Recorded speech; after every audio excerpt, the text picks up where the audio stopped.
The Middle East was a battlefield for most of the 20th century. But one of the hardest fought wars of all was in 1973, when Egypt and Syria launched a surprise attack on Israel on the Jewish holiday of Yom Kippur.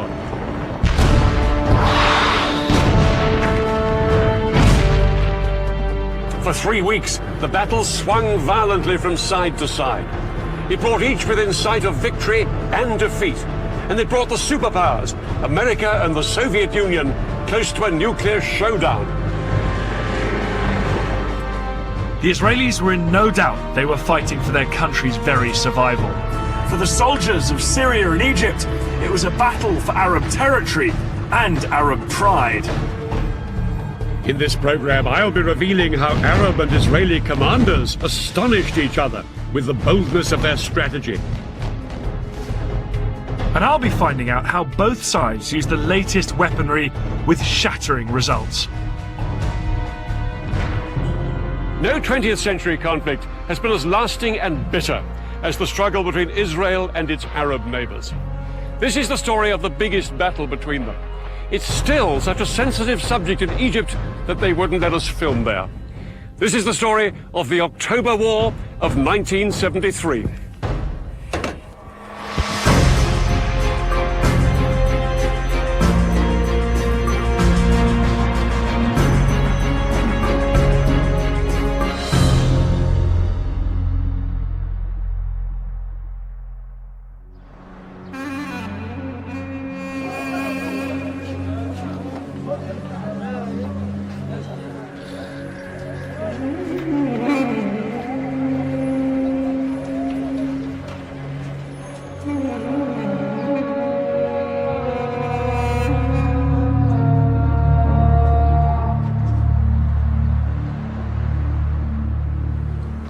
This concrete security barrier here runs through Jerusalem and hundreds of miles to the north and the south.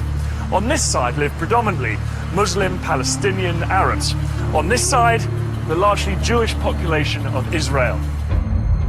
The 8-meter-high barrier, which the Israelis started building in 2002, is the most powerful symbol of the hostility between Jews and Arabs, which still remains after nearly a century of conflict. The Israelis say that they built this barrier to keep out Palestinian terrorists. The Palestinians say it's just Israel's way of grabbing more of their land. And that's what this conflict has always been about: land.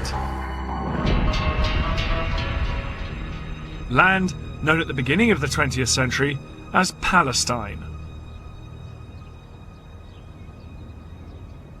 Back in 1917, the British controlled Palestine, and they promised the Jews a homeland here.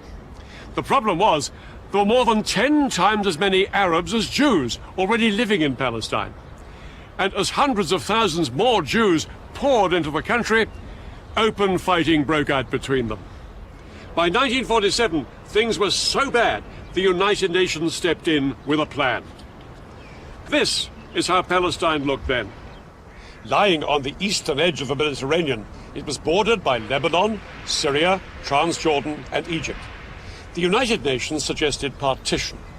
The Palestinians would keep land here, here, and here, and the Jews would have the rest. Jerusalem would be an open city shared by everyone. The Jews accepted the plan, and in 1948 they declared their independence as the State of Israel. But the Palestinians and the neighboring Arab countries rejected partition. War followed, and the borders changed once more. The Israelis took over Arab lands here in the north and along the Egyptian border, ending up with most of Palestine and most of the key city of Jerusalem.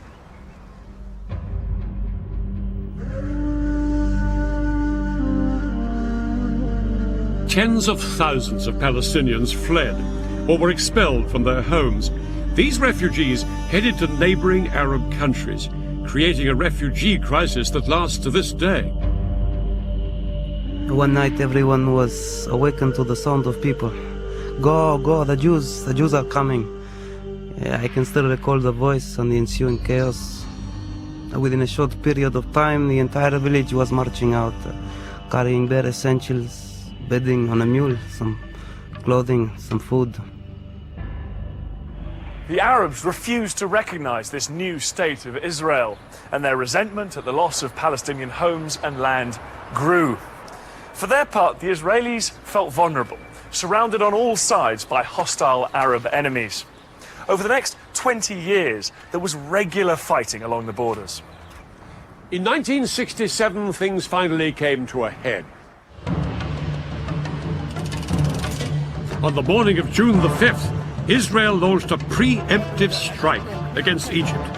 It was followed hours later by attacks on Egypt's allies, Syria and Jordan. It would become known as the Six-Day War. Almost 200 pilots of the Israeli Air Force took part in an incredibly ambitious airstrike. Their mission was to wipe out the Egyptian Air Force, the largest in the Arab world.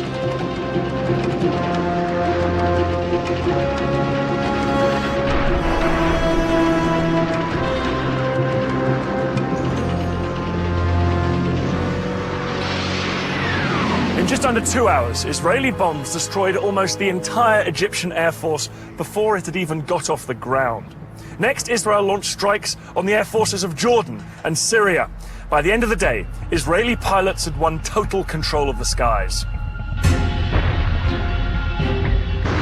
Not very far away, there were some military bases, and they had been attacked early in the morning. There was nothing announced, and we didn't know what was going on. Defeat was unfolding right there.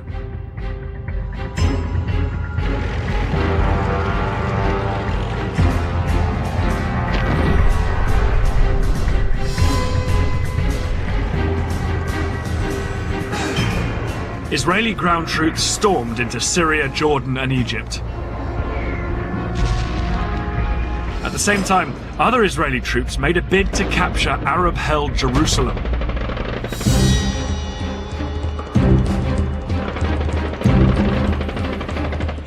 On June the 7th, just 2 days into the war, Israeli paratroopers charged through this gate into the old city.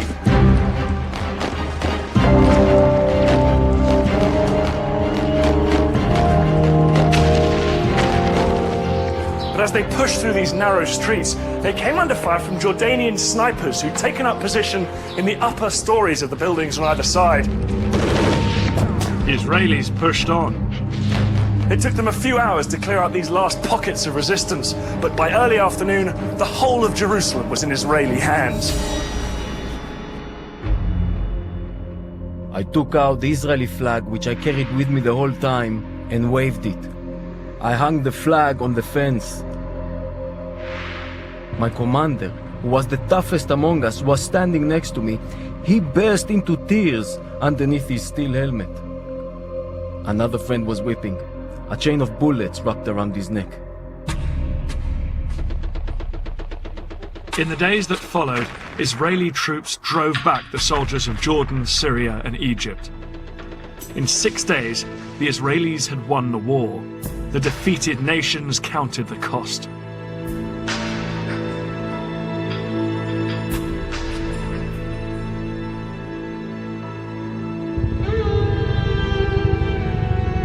It's estimated that Egypt lost 80% of its military capacity, and along with Syria and Jordan, suffered over 30,000 dead and injured.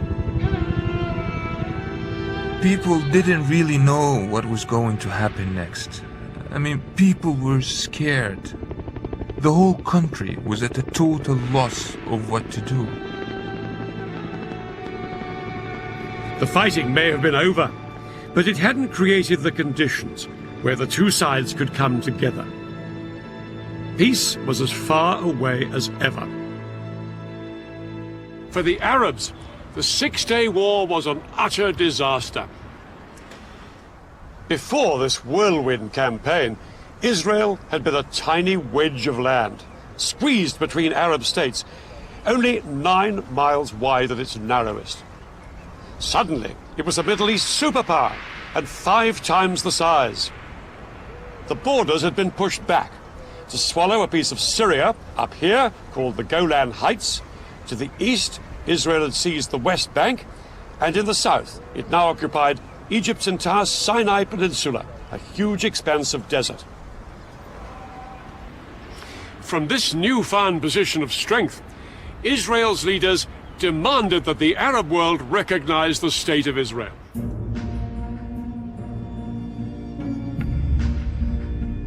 Arab leaders met in Sudan to formulate their response. They were emphatic. They would not recognize Israel and insisted on a total Israeli withdrawal from the territories it had just occupied. Over the next few years, both sides became entrenched, and nowhere was this more visible than along the new border with Egypt. The Suez Canal.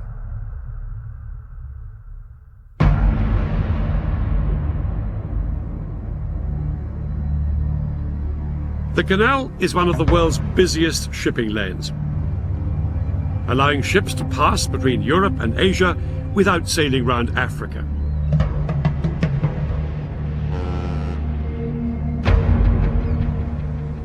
But after the Six-Day War, this international waterway was closed to shipping as sporadic fighting between both sides continued to flare up. The Israelis and the Egyptians now faced each other eyeball to eyeball across the canal. The Egyptians could never accept that this was a permanent frontier. But the Israelis were equally determined.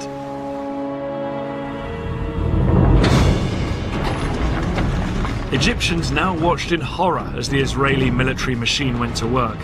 All along the Suez Canal, the Israelis built a massive network of walls, forts and trenches that became known as the Bar Lev Line.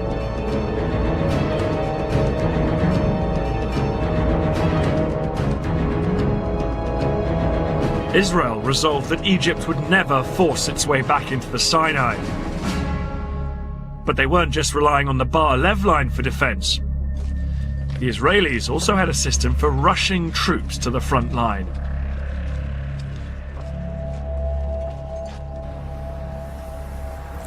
Israel has a small population and can't afford a large standing army. So every male Israeli does 3 years national service and remains a reservist into his 40s or 50s, ready to be mobilized in times of war. Today, females also do national service and they can also be called up if war breaks out. 30 years ago, an army of 250,000 men could be mobilized within 72 hours if the Arabs showed signs of attacking. But after the Six-Day War, that didn't seem very likely.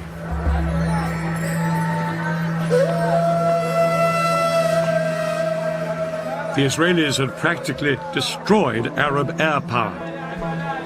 Israeli intelligence was now sure the Arabs wouldn't try anything until they'd rebuilt their air forces. And that would take another 10 years.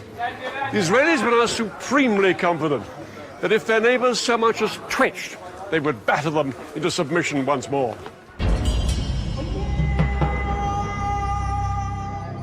But in Cairo, something had happened that the Israelis hadn't reckoned with. A new Egyptian president with a new sense of purpose, Anwar Sadat. When Sadat came to power in 1970, Egypt was still a demoralized country, smarting from the loss of the Sinai.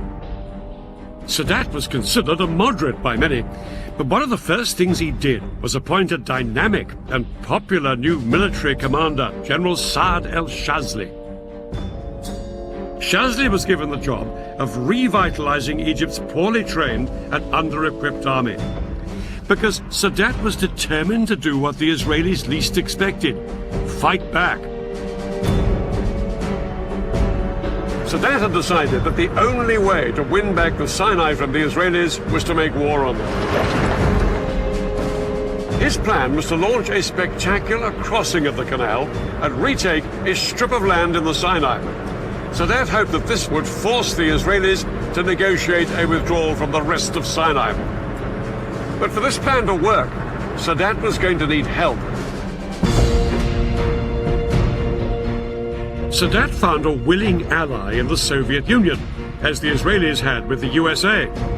In the 1970s, both the United States and the Soviet Union were adamant that neither superpower would dominate the oil-rich Middle East.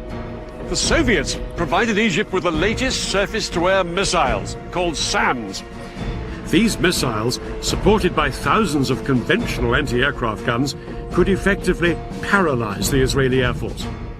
The Egyptian commander, General Shazli, would not have to rely on his weakened air force to deal with Israeli warplanes. Nor would Sadat attack alone. Another of his allies, President Assad of Syria, would be joining in the fight.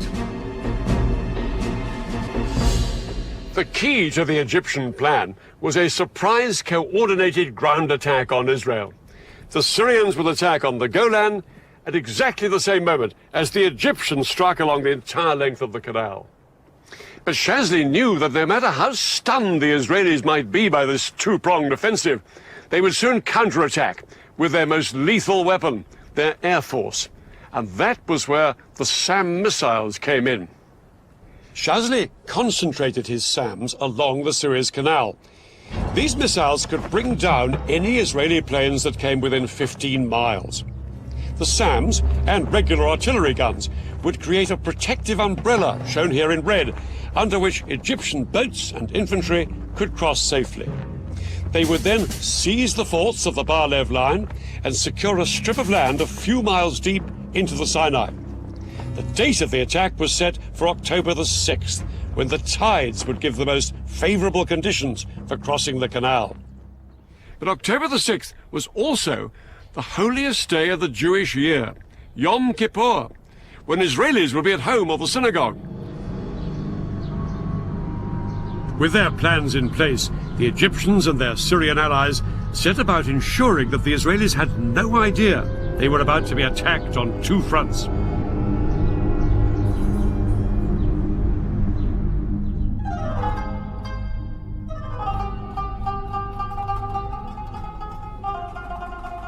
The Egyptians put into effect a complicated deception plan to try and lull Israeli military intelligence into complacency.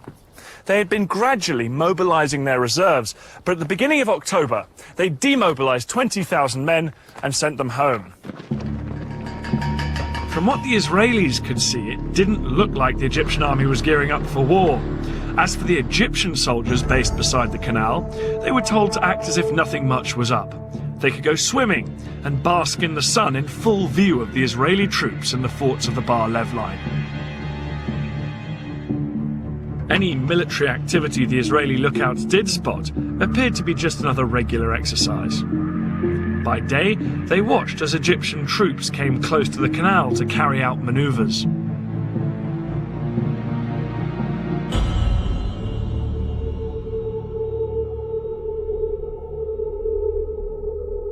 At night, they appeared to head back inland to their barracks many miles away.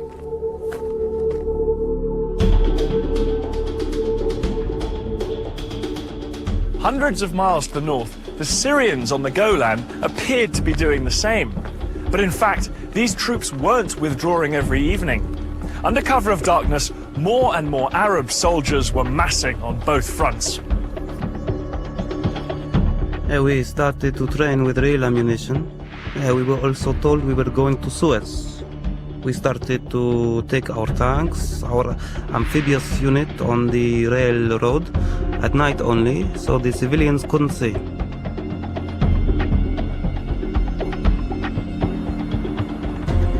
Reports of all this Egyptian activity were given to the heads of Israel's military intelligence. There'd been a number of false alarms in the past, and they were convinced that this was just another one. But they were wrong. At 4:30 a.m. on the 6th of October, the day of Yom Kippur, the phone rang at the home of Israel's military chief, General David Elazar. Elazar had been made Israeli chief of staff after a long military career and a host of victories. The call from Israeli military intelligence informed him that both Egypt and Syria would launch an attack in hours.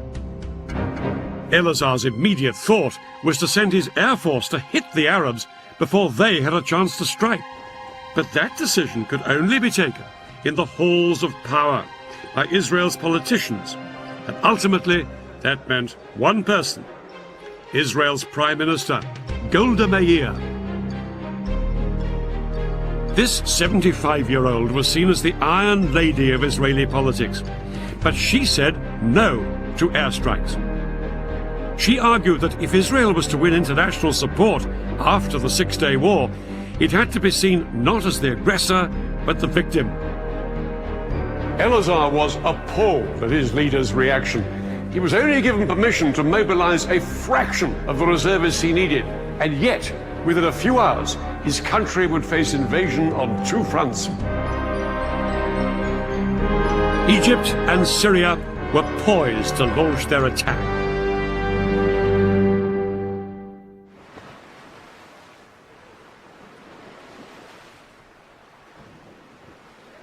Just before 2 o'clock, the Egyptians put their part of the plan into action.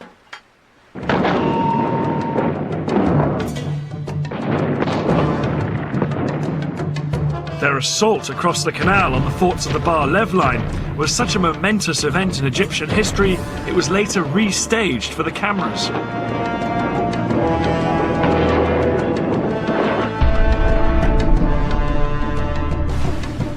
Thousands of Egypt's best-trained commandos crossed the Suez Canal in rubber dinghies. They landed on the east bank in the gaps between the forts of the Bar-Lev line. The Egyptian commandos then scrambled up the high sand ramparts. They attached rope ladders to make it easier for the soldiers following on behind them.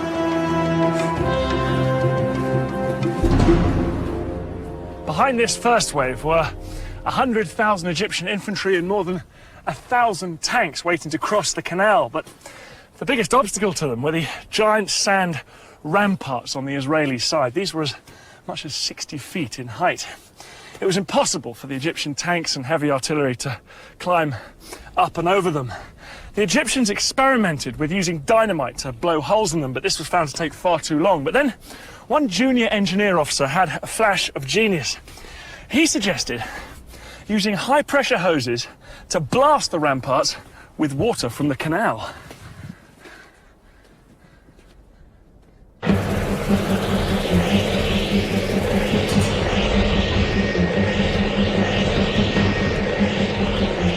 It was an extraordinary idea which would have to work if the entire Egyptian assault was to be a success. 4 hours into the attack, and with fighting raging around them, the Egyptian engineers finally broke through the ramparts, and the first tanks started to pour through. I never believed I would see the day when I was in Sinai. But this was actually Sinai. I looked back at the West Bank and all the green on the other side, and to the east, all I could see is desert. It was good feeling. The eastern bank of the canal now became a battlefield. The Israelis manning the forts sprayed machine gun fire at their Egyptian attackers to try and stem the tide. But within 2 hours, 23,000 of Egypt's infantry were on the east bank, and had advanced up to 1 mile into Sinai.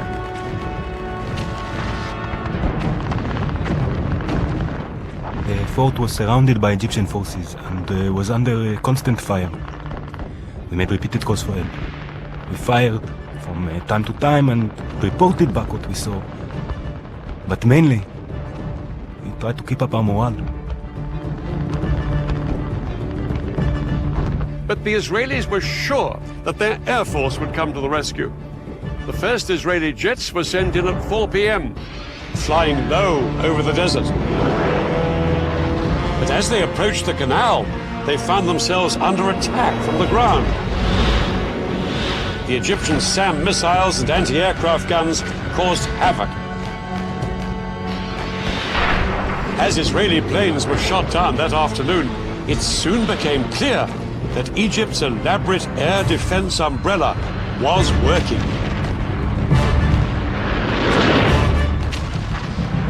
Israel's single greatest weapon, its air force, was virtually powerless to hold back the Egyptian onslaught. The most immediate hope for the Israelis surrounded in the forts were Israeli tanks stationed just a few miles away.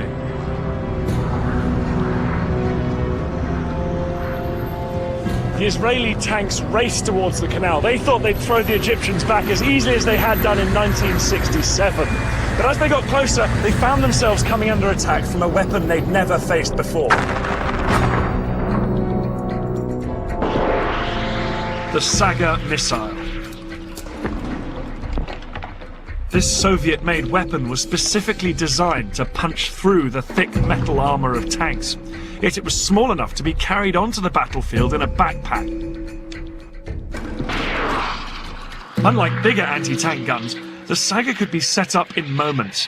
This lightweight piece of kit was made all the more lethal because the missile could be steered onto its target.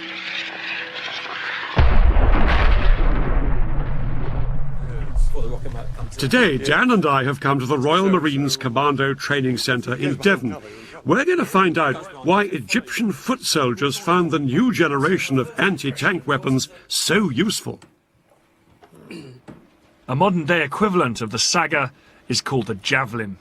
It costs £75,000 to fire one missile, so I'm being shown the ropes on a simulator. Okay, so as you're looking through the eyepiece now, Dan, hopefully you're seeing exactly the same pictures I'm going to see on the computer screen. Yeah. Rather than firing off a real missile, the Javelin trainer uses a laser system. If I hit the target, it will show up on the control panel. Good scan. Oh, there's one up there on that ridge line. Okay, so well pinged, well spotted that one. Here's another one, he's coming straight towards me, this one. Okay, so I will make that your priority target because it's a direct threat to you. Okay. Activate the seeker and release. Alright, he's going behind a few little hillocks and things, but... Okay, now we're in seeker field of view. So what you're going to do, you're going to decide to engage that vehicle. So squeeze and hold left hand trigger. Squeeze and release right. Well done. Let's see how we do. Just watching it now. Just watch it's nice not to do anything. Okay, so that's a good hit. Right smack centre of the top of the turret. I was ready to take the simulator out into the field. I'm aiming at a real target. That truck fitted with a laser detector that will register a hit. Well, here we are now in this moving vehicle, making a target for Dan, very like the Israelis moving forward to attack the Egyptians in Sinai. Must have made for the Egyptians. Thank you. For a novice like me, a Javelin is easier to handle than a Saga. When a Saga was fired, it trailed a control wire behind it, and the operator used a joystick which had to keep steering the missile until it reached its target. I think I can see something now. A hit required good training and a steady hand. I was going to have a pop at them. With the Javelin, all I have to do is get the truck in the sights, lock the guidance system onto it, and fire. No, it's just popped out now. You just see the smoke from his exhaust. Activating the seeker. Okay. Okay, I'm going to go for it. Go for it. At least, that's the theory.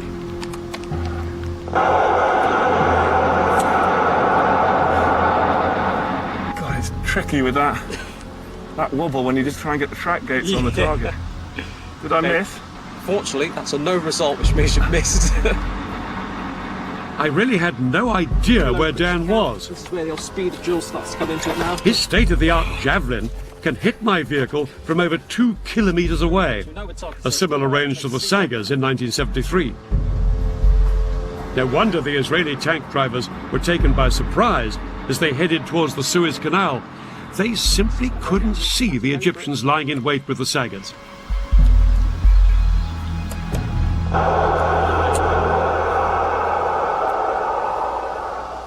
Hit. Hit. Well done. Oh, brilliant. Hey, Dad. Okay, tell me you missed us. I'm afraid to say, I got a hit. You didn't? Yeah, see, look there. Hit. 700 metres. Good gracious. Yeah, I did miss the first time. You have got the most modern guided missile there, probably in the world. No, I know.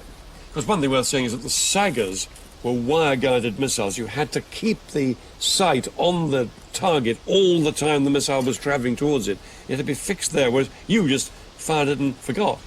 Yes? Yeah, it's hard enough to get the sight locked onto you, and actually have to keep it there for the entire time the missile's in the air. It would be incredible. You're shaking, you're breathing, you're nervous. I couldn't have done it if it hadn't been a lock on and then forget about it. Very, very powerful form of anti-tank warfare. For the Israelis, quite a new ordeal.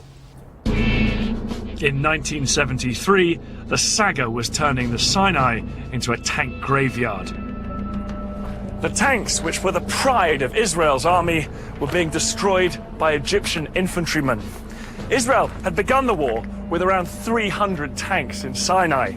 By the end of the first 36 hours, they'd lost approximately half of this number.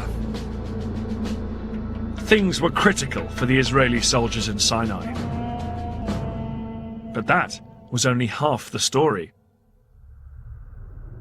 At the same time the Egyptians launched their attack, the Syrians had launched their bid to retake the Golan Heights.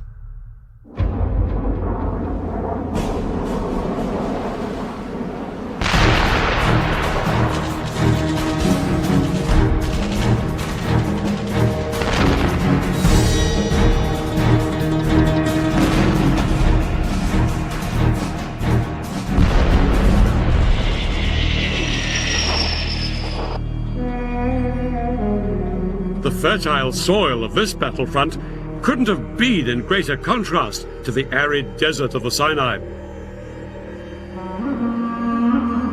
The Golan Heights had been a valuable prize when the Israelis captured them in 1967. These Golan Heights provided Israel with more than just good farmland. They afforded security too. This is the Golan here, once part of Syria, occupied by Israel since 1967. The area is no more than 15 miles wide, and it ends with a steep slope down to the River Jordan. To Israelis, the Golan was a vital buffer between their heartland and Syria. Despite this, only 170 Israeli tanks and 400 soldiers were stationed in the front line on the Golan. Most of the Israeli forces were here in the north, because Israeli commanders felt this was the most likely place for any Syrian assault. But when the Syrians made their move, their 1,200 tanks and 60,000 men attacked all the way along the line. 6 hours into the battle, the Syrians' overwhelming strength was beginning to tell, and their tanks broke through, down here in the more lightly defended south. By nightfall, they'd almost reached the western edge of the heights, where they could look down on the River Jordan. If Syrian tanks could now seize the vital bridges across the Jordan, they'd be able to pour across the river into Israel's heartland.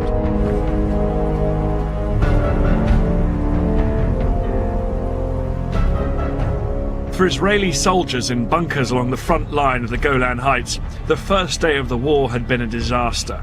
Their strong defensive positions had done little to halt the Syrian advance.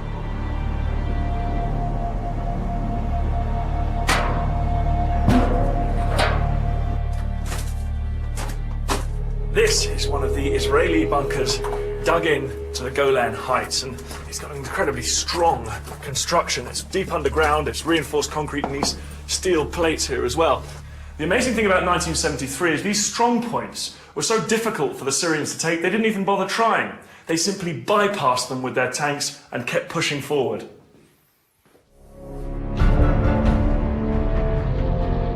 By the end of the day, the Syrians had taken almost the entire southern half of the Golan Heights.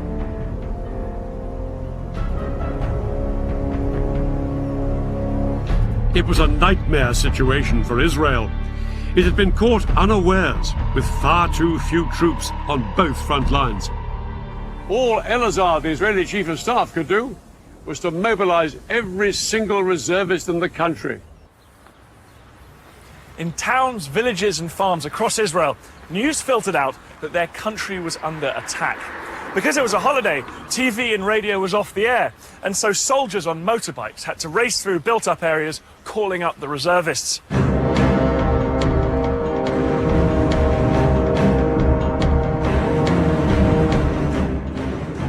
was in my kibbutz on Yom Kippur when I heard the planes taking off from the Air Force base in the area.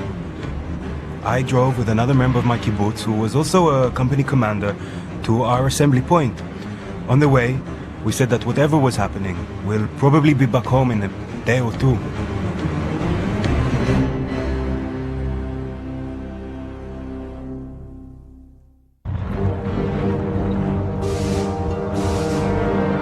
Men and tanks headed out towards both fronts, but it would take 2 long days before they'd be ready to mount a counterattack.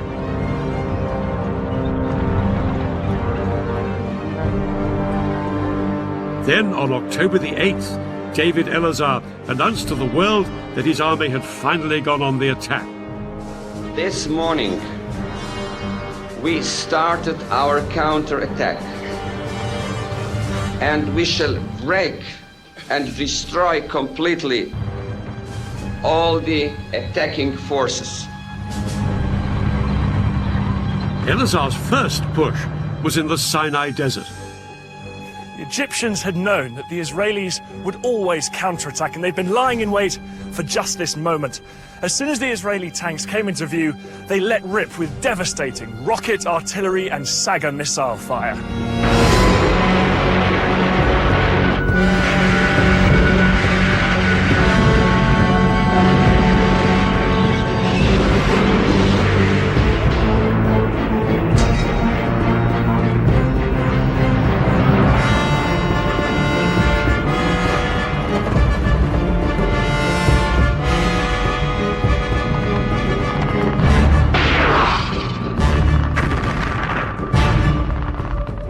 The Israelis suffered heavy casualties all day.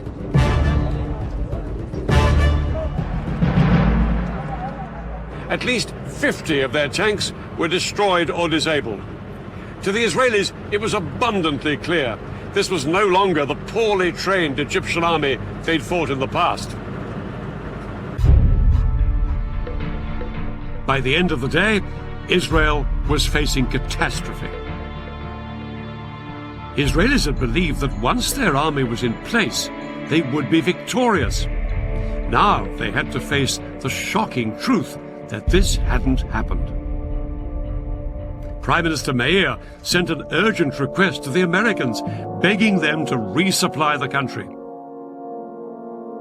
Under attack on 2 fronts, Israelis felt their country was about to be squeezed out of existence. It would need a bold change of strategy to save the day. The simple truth was that Israel did not have the strength to fight this war on 2 fronts at the same time. Elazar had to concentrate his strength on one front before he tried to roll back his enemy on the other. In the Sinai, the Egyptians were separated from Israel by hundreds of miles of desert. But here on the Golan, the Syrians were perilously close to Israel's main villages and towns across the Jordan, just a few miles' drive away. The Golan had to be Elazar's priority. So he ordered the army and the air force to put everything they had into throwing the Syrians back. Some tank units would attack halfway along the Golan to relieve the pressure on Nafach, the Israeli HQ on the heights. Other Israeli tanks had already been ordered to go up onto the southern Golan, where the Syrians were closest to Israel's heartland. Their commander had been told bluntly, "You are Israel's last hope." But one thing in their favor was that the Syrians had made an extraordinary decision to halt up on the high ground rather than press on towards the River Jordan. It gave the Israelis vital breathing room to cross the river and move up towards the Golan.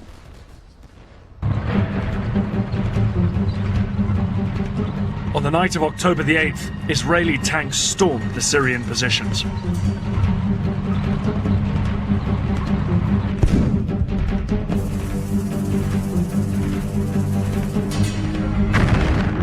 The fighting raged around the clock.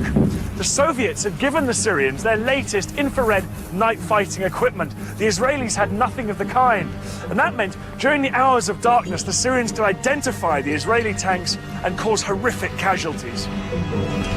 I scanned the area with my scope and picked up a pair of infrared lights coming directly at me. I took another look. The headlamps were still approaching. The Syrian was targeting in on us. Driver, back up, I screamed. And the tank rocked back till we came to a stop.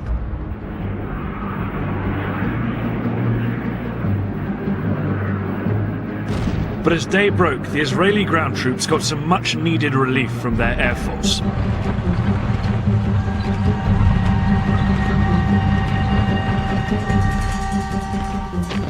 Throughout the rest of the day, however, the Israelis fought desperately to hold the line. The Israelis knew that if they gave way here, their country faced a real threat of extinction. Losses mounted on both sides, but as the battle progressed, it became clear that despite some Syrian technological advantages, the Israeli tanks had thicker armor, and the Israeli crews could fire more quickly and more accurately than their Syrian counterparts. After 4 days of combat, I wasn't particularly worried by the Syrian tanks. It was enough to locate them and to have them come out to meet us, and victory would be ours.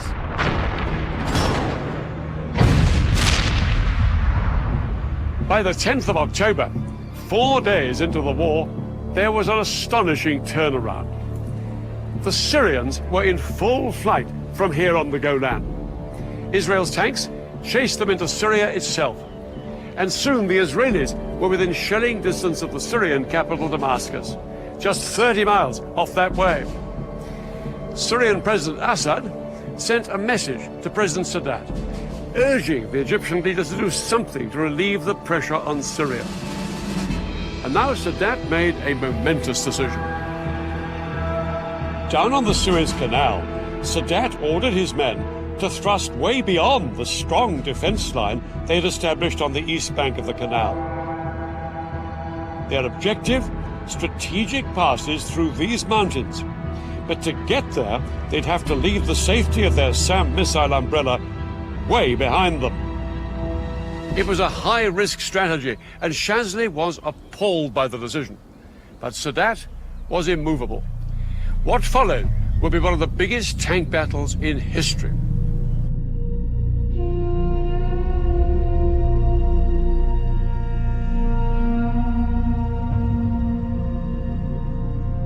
"25 miles east of the canal, Israeli tank commanders were well dug in on high ground in good defensive positions. Across the open desert, they could see the sand being kicked up by hundreds of advancing Egyptian tanks.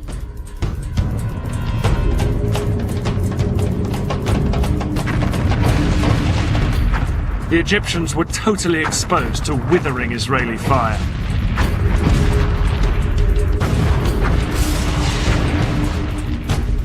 But over the following hours, the Egyptian tank brigades repeatedly tried to push further east into the Sinai.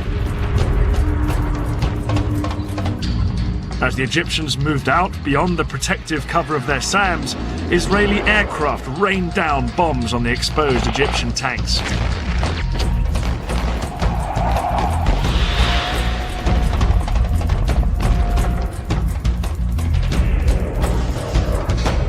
The Israelis' skillful use of their tank guns meant that they pulverized the Egyptians exposed down on the open ground.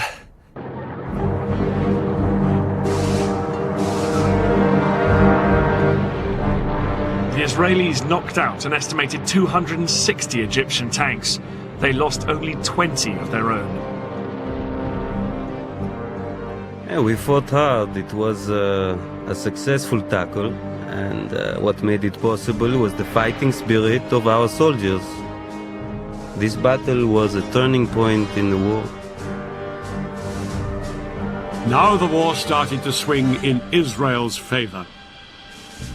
By October the 15th, the Americans had responded to Prime Minister Meir's request for resupplies.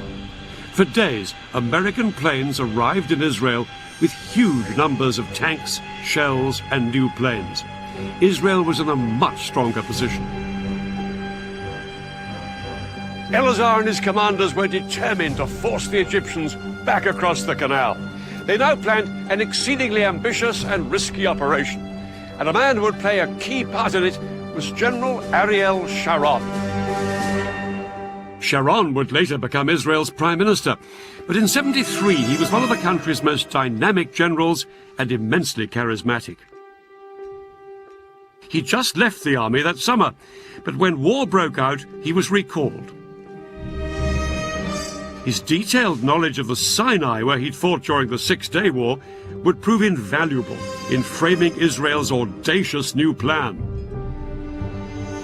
The Egyptians on the east bank of the canal were split into two armies, one in the north and one in the south. 100,000 men and about 1,000 tanks, well dug in and well defended by minefields. They looked impregnable, but one of Sharon's patrols had discovered a narrow gap, just 1 mile wide, between the two armies at this spot, where the Suez Canal joined a large salt lake. Sharon was ordered to push through here with his tanks, widen the gap, and secure a corridor through to the canal. The Israelis would bridge the canal, and hundreds of tanks would then pour across it and fan out north and south to cut off the Egyptians from behind. The Egyptians' positions on the eastern canal bank would then be untenable. For the Israelis, the whole operation would be fraught with danger. The biggest threat was an Egyptian stronghold here, called Chinese Farm. It was just north of the planned Israeli corridor. Sharon had to neutralize the Egyptians at Chinese Farm if the Israeli plan was to succeed. But what the Israelis didn't know was just how big the Egyptian presence was at Chinese Farm. Large numbers of Egyptian tanks and infantry were gathered there. Unaware of how outnumbered they were, at dusk on October the 15th, the Israeli assault force moved in. Sharon's tank crews approached Chinese Farm to make their surprise attack. They moved in from 3 different directions, but the Egyptian position was a lot stronger than the Israelis had expected. A ferocious night battle erupted between the Israelis and the Egyptians. Both sides now faced the same problem. The fighting was at such close quarters that it was difficult to tell who was friend and who was foe. At one point, when my tank had stopped, an Egyptian soldier climbed onto it and asked me in Arabic for a cigarette. He thought we were Egyptians. I bent down and pulled the pin on a grenade and tossed it at him. All night, the Egyptians put up a stiff defense. They disabled Israeli tanks and killed and wounded enemy soldiers. The Israelis realized they faced a tough fight to secure the vital road to the canal. The Egyptians were spread out like a horseshoe. They could shoot at us from 3 sides. It was a carpet of fire, the bullets were everywhere. I thought from here, we are not going to get out alive. This is our death place. Sharon decided to cross the canal before waiting for the Battle of Chinese Farm to be won. At midnight, he sent 750 paratroopers to sneak across and establish the vital toehold on the west bank. His men had been totally unopposed. But to turn this into a major breakthrough, the Israelis would need to get thousands more men and tanks across the canal. In fact, the Israelis had built a mobile bridge a year before the war for just this purpose. The bridge was 180 meters long, weighed 400 tons, and took 3 days to put together. Once assembled, it was towed on metal rollers through the desert by 12 tanks along the only road down to the canal. But there was a problem. Because of the fighting still raging at Chinese Farm, the road to the canal was blocked by a huge traffic jam. By daybreak, the bridge had only traveled 2 miles. There were another 13 to go. Sharon needed to get tanks across the canal to reinforce his troops who'd crossed earlier. Without the bridge in place, he had to float 50 tanks across on inflatable rafts. The sudden appearance of Israeli tanks on the west bank of the canal was a huge surprise for the Egyptians. Soldiers manning the SAM batteries reported that groups of several tanks would show up in the distance, open fire at them, and then disappear.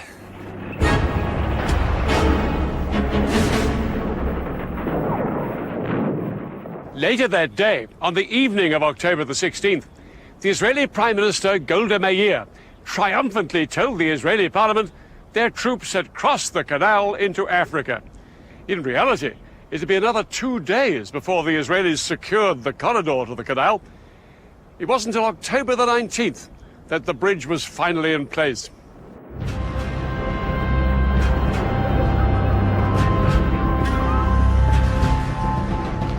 As Israeli tanks surged across the bridge, they came under heavy bombardment from Egyptian artillery and aircraft.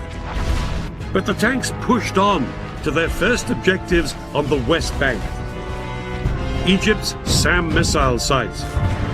Once these missiles were destroyed, Israeli warplanes swept into the attack in support of the tanks fanning out north and south on the west bank of the canal.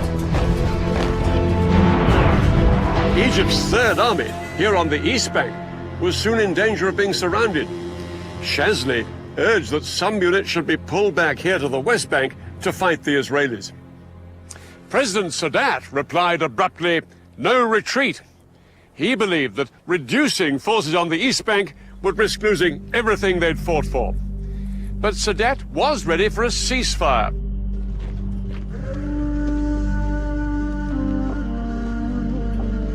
It was announced on the 22nd of October.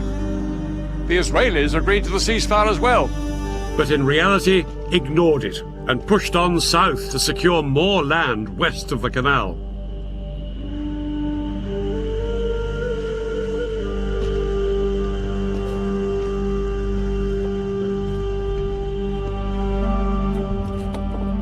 By October the 23rd, the Egyptian Third Army was surrounded. The supply lines of its 45,000 men were cut. With only 4 days of food and water left, it wouldn't be long before they were starved into submission.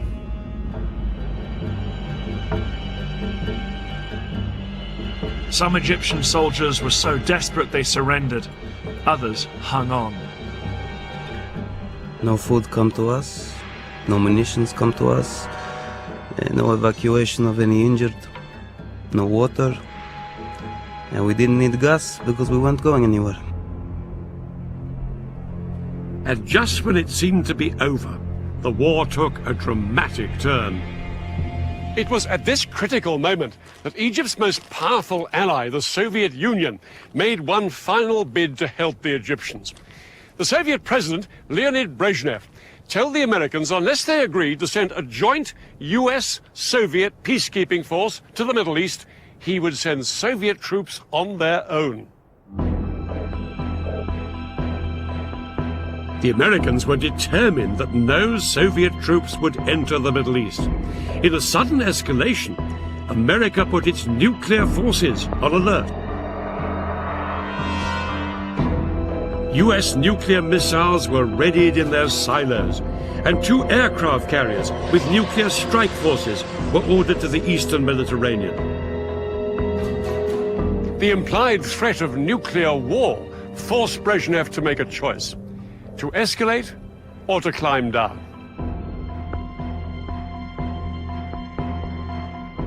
Brezhnev decided to climb down, and no Soviet troops went to the Middle East. But the flurry of international pressure had made its mark.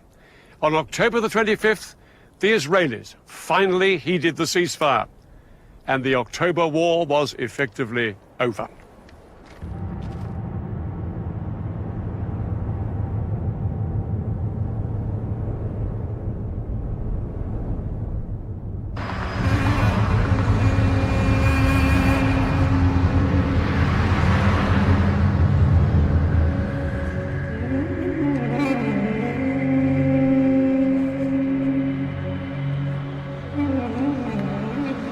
It's hard to say who was the clear victor in this war.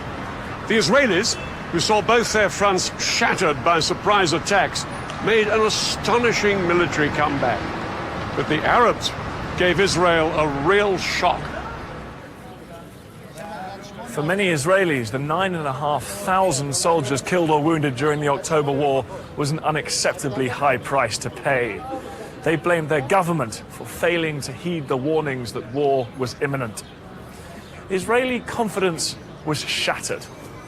They were no longer the invincible military power that they had thought they were.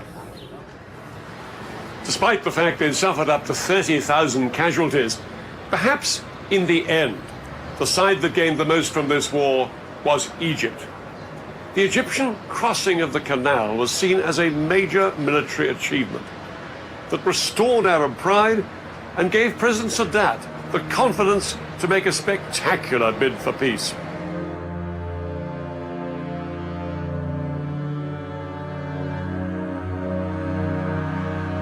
In November 1977, the Egyptian president, Anwar Sadat, arrived in Israel, and in the Israeli parliament in Jerusalem itself, he became the first Arab leader to recognize the state of Israel.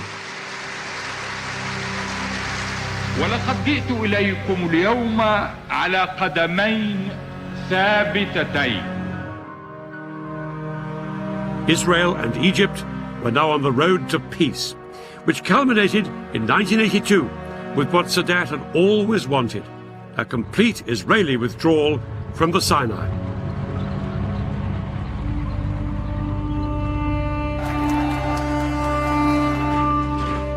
But Sadat never saw it happen.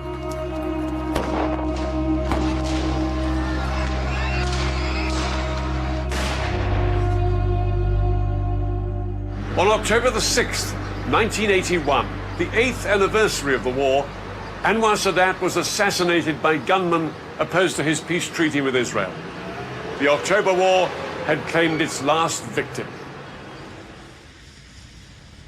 The war didn't sort out the fundamental disputes between the Israelis and the Arabs. In fact, technically, Israel is still in a state of war with Syria. All the treaties and all the talking still haven't brought peace to this part of the Middle East. And this barrier is a powerful reminder that the conflict with the Palestinians over who owns the land remains unresolved to this day.